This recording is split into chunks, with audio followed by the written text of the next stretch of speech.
రేవంత్ రెడ్డి రెడ్డి, ఈ ఉత్తమ్ కుమార్ రెడ్డి రెడ్డి, పొంగులేటి శ్రీనివాసరెడ్డి రెడ్డి, వేం నరేందర్ రెడ్డి రెడ్డి. ఇలా ఇంకొకటి ఏంటంటే వేం నరేందర్ రెడ్డి ఆ ఉమ్మడి వరంగల్ జిల్లాకు సంబంధించిన ఆయన. అయితే ఏదేమైనా రేవంత్ రెడ్డి వేం నరేందర్ రెడ్డికి ఒక హామీ ఇచ్చిండు. నిన్ను ఎమ్మెల్యేనేవో ఎమ్మెల్సీనో గెలిపించి మంత్రివర్గంలోకి తీసుకుంటా, అందాక నా పక్కన ఉండు సీఎం సలహాదారుడు కానీ పెట్టుకున్నాడు.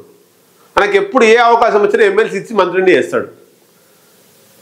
కాబట్టి వరంగల్ జిల్లాకే 3 మంత్రులు అనేటువంటిది వస్తుంది. ఇంకా వేరే జిల్లాల్లో మంత్రులు లేరు. వరంగల్ జిల్లాలో మరి 3 మంత్రులు ఎవరు అవుతారంటే ఆల్రెడీ కొండ సురేఖ ఉంది, సీతక్క ఉంది, ఇంకొకరికి ఇస్తే లొల్లి అవుతుంది. కాబట్టి ఇక్కడ సీతక్కని తీసేస్తే సీతక్క రేవంత్ రెడ్డిని నమ్ముకొని టీడీపీ నుండి వచ్చిన వ్యక్తి. టీడీపీ కానుండి రేవంత్ రెడ్డికి సీతక్కకు మంచి సంబంధం ఉన్నటువంటి వ్యక్తి. ప్రతిసారి రాగి కడుతుంది. అన్న చెల్లె కంటే అక్క తమ్ముని కంటే ఎక్కువగా ఉంటారు వాళ్ళు. అంతా మనకు తెలుసు, మీడియాలో చూసినాం. అట్లాంటి ఆమెను మరి మంత్రి పదవి నుంచి తీసేయరు. నెక్స్ట్ ఎవరు ఉండు మరి కొండ సురేఖనే ఉంది.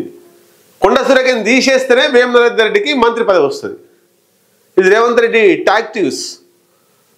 వేం నరేందర్ రెడ్డి ముఖ్యమా నీకు కొండ సురేఖ ముఖ్యమా అంటే వేం నరేందర్ రెడ్డి ముఖ్యం రేవంత్ రెడ్డికి. కాబట్టి వేం నరేందర్ రెడ్డి మంత్రి కావాలంటే కొండ సురేఖను తీసేయాలి.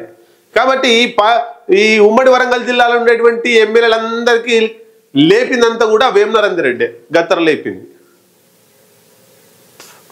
ఇప్పుడు మంత్రుల అందరు కూడా ఉత్తమ్ కుమార్ రెడ్డి, పొంగులేటి శ్రీనివాసరెడ్డి ఈ అందరికి మళ్ళా నూరిపోసేదంతా వేం నరేందర్ రెడ్డి. అంటే ఏదేమైనా ఈమెను ఏదో ఒక దానిలోకి లాగి మొత్తం మీద ఈమె మంత్రి పదవి పోతే నెక్స్ట్ వేం నరేందర్ రెడ్డిని మంత్రిలోకి తీసుకొస్తారు. ఇది పక్క రాసి పెట్టుకోండి. అంటే వేం నరేందర్ రెడ్డి కోసమే ఈ కొండ సురేఖను ఆగం చేస్తున్నారు.